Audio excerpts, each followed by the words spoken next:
Every other Friday, the exact same thing happens. Your paycheck lands, and for about 24 hours, you feel okay. Then the rent clears, the car payment hits, the credit card minimum vanishes from your checking account. By Tuesday, you're refreshing your banking app, staring at the balance and wondering where it all went. Meanwhile, somebody who makes the exact same salary as you is quietly turning that identical paycheck into a small fortune, and you cannot, for the life of you, figure out how.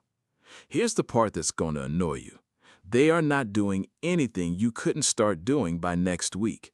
The bar to get ahead of almost everyone in this country is literally sitting on the floor. It comes down to 6 painfully boring decisions, and there is one specific number, smaller than the cost of a used car, that the day you hit it quietly puts you ahead of half the people around you. And I spend way too much time thinking about why some people pull ahead while everyone else runs in place. Give me 15 minutes and you will walk away with all 6 of these decisions, putting you ahead of the 97% of people who never learn them. Let's start with the uncomfortable truth. I owe you honesty before I owe you motivation. The actual top 3% of American households by net worth start somewhere north of $7 million. I'm not going to stand here and promise you 7 million books by the end of this video, because that takes decades and a whole lot of luck. But the gap between doing nothing and doing the basics is cavernous. If you strip away home equity and look at people under 40, the picture is bleak. Most people in their 20s and 30s have a net worth hovering around the cost of a decent vacation. Some are completely underwater. So the real bar to lap everyone else isn't $7 million. It's simply becoming someone who saves consistently, buys boring index funds, and avoids the financial landmines that blow up everyone else. The reality of your competition. Let me introduce you to a guy we'll call Axel. Axel is 32. He makes okay money, has a running car, but every time he opens Instagram, he gets this creeping sense that everyone his age knows a financial secret he doesn't. He has a 401k enrollment form sitting unread in his inbox. It's been there for 3 years. Before we get to the 6 decisions, you need to see exactly what Axel and you are competing against. Remember that number I promised you? The one smaller than a used car? Here it is. If you set aside a few $1,000s in a plain, boring savings account, a real emergency fund, you have already done something that more than half of Americans cannot do. Roughly 37% of people couldn't cover a surprise $500 expense with cash. That's a single brake replacement on your car. That's an unexpected vet bill. It gets starker when you look at retirement. People in their 60s often have account balances well under what they actually need to stop working. And it's not because we don't have income. It's because the average American finances a $700 a month car payment, carries a credit card balance, and treats their checking account like a finish line instead of a starting line. Money comes in, money goes out. Nothing is left behind to grow. That is not a wealth problem. That is a leak problem. And unlike your salary, a leak is something you can fix today. And listen, if this has been you, it is not a character flaw. Nobody sat you down at 22 and explained compound interest. The school system taught you that the mitochondria is the powerhouse of the cell, and then released you into a world engineered to separate you from your money. Income is not wealth. So if the bar is on the floor, why does getting ahead feel so impossible? Here is the trap. Income is not wealth. Meet our second character, Julian. Julian makes double what Axel makes. He has the truck, the boat, the watch, and a house with a kitchen island the size of a minivan. At a neighborhood barbecue, Julian looks like he won the game. But Julian is, technically speaking, broke. Every dollar he earns has a job before it even lands in his checking account. The boat payment, the mortgage, the lifestyle that expands to swallow every raise he's ever gotten. Julian doesn't own his stuff owns him. This is lifestyle inflation. You get a raise, and instead of investing it, you upgrade. Bigger apartment, fancier groceries, and 6 months later, you feel just as broke, but with much more expensive problems. You didn't escape the rat race. You just bought the rat a nicer wheel. The enemy is your stomach. And even the people who do try to invest find a brand new way to sabotage themselves. Data shows that the average investor consistently earns less than the very funds they're invested in. How is that even possible? Because they panic. The market dips, they sell. The market is hot, they pile in at the absolute top. They buy high, sell low, and let their stomach do the trading. And guys, your stomach is the worst financial advisor on the planet. Even the Wall Street pros, the guys in suits who get paid millions to pick stocks, fail to beat a simple, boring index fund 9 times out of 10 over a 20-year stretch. This is secretly fantastic news for you. The enemy isn't the stock market. The enemy isn't your lack of a finance degree. The enemy is behavior. And behavior is the one thing you actually control. The 6 boring decisions. Which brings us to the 6 decisions. Let's look at Jane. Jane works the exact same job as Axel, same paycheck.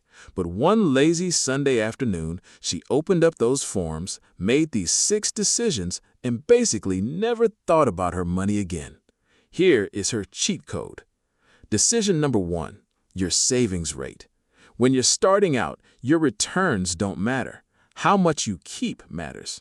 If you have $1,000 invested and the market goes up 10%, you made $100. But if you skip eating out and save an extra $200 a month, that's $2,400 a year. You just out-earned the market by not spending. Jane saves 20% automatically. If you can't do 20%, start with $25. The goal is to funnel every future raise directly into savings before lifestyle inflation eats it. Decision number 2, the employer match. If your job offers a 401k match, that is free money. It is an instant, guaranteed 100% return on your investment. Leaving this on the table is like walking past a crisp $100 bill on the sidewalk every payday because bending over feels like too much paperwork. Decision number 3, kill high-interest debt. Before you go wild investing, kill your credit card debt. Credit cards charge upwards of 20% interest. The stock market averages 10%. If you carry credit card debt while investing, you are mathematically setting fire to your money. Paying off a 22% debt is identical to earning a guaranteed 22% return tax-free. Those first 3 are defense. Now we play offense. Decision number 4, the Roth IRA. This is a beautiful little account. You invest money you've already paid taxes on, it grows, and then you never pay taxes on it again. The IRS basically gives up its claim on all your future gains. Max this out. For 2026, the limit is $7,500. Decision number 5, max the 401k. Once your Roth is full, go back to your workplace 401k and push past the match. Shelter as much of your income from taxes as legally possible. Decision number 6, the taxable brokerage. If you somehow max all of that out, you just open a regular brokerage account and keep buying boring index funds. That's the staircase. Match, debt, Roth, max 401k, taxable. Most people never even find the first step. The math of waiting, the savage truth. I can tell you to invest until I'm blue in the face, but numbers are what change behavior.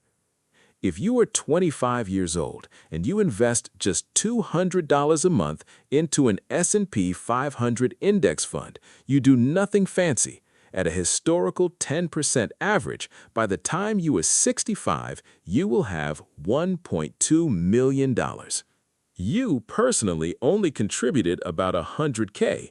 The other $1.1 million was compound interest carrying you while you slept. If you bump that to $500 a month, you hit over $3 million. But watch what happens if Axel waits. Axel decides to wait until he is 35 to start investing that same $500 a month. By 65, he ends up with about $1.1 million. Jane has $3 million. Axel has $1.1 million. A 10-year head start is worth roughly $2 million. Axel didn't contribute $2 million less. He only contributed $60,000 less. But because he stole 10 years from compound interest, he lost $2 million. Every year you delay in your 20s isn't just one lost year of savings, it is a catastrophic loss of compound growth. Your earliest dollars are your most powerful dollars. And a quick warning, keep your fees low. If you buy a cheap index fund, you pay pennies. If you use an actively managed fund your bank pushes, you might pay 1% in fees. Over 30 years, that 1% fee will quietly eat over $200,000 of your wealth. Let the boring, cheap fund win. The cheat code is automation. Take a breath. If you've been sitting there feeling a low hum of panic, feeling like you started too late or you blew it, hear this. You are not behind. You are playing a game without the rulebook. A massive study of 10,000 actual millionaires found that 8 out of 10 did not inherit their money. They weren't tech founders or celebrities. They were engineers, accountants, and teachers. Normal salaries. And their secret? Consistent, boring investing in workplace retirement accounts over a long period of time. Boring doesn't trend on social media, but quiet, unglamorous discipline is the actual cheat code. And what does that cheat code buy you? Not a yacht. It buys you the ability to open your banking app without your stomach dropping. It's a car making a horrible noise and you thinking, annoying, instead of catastrophe. It gives you the one thing money is actually for. Options. Jane won because she put her money on autopilot. She made the decision once and removed her own willpower from the equation. Axel kept waiting for the right time until 10 years of weekends passed him by. You get to decide which one you are. Not next paycheck. Today. Pick one decision off this list, just the easiest one, and do it before you go to bed tonight. Future you will look back at this exact moment as the day the math finally started working for you. Thanks for watching. Automate your money, stay boring, and I'll see you in the next one.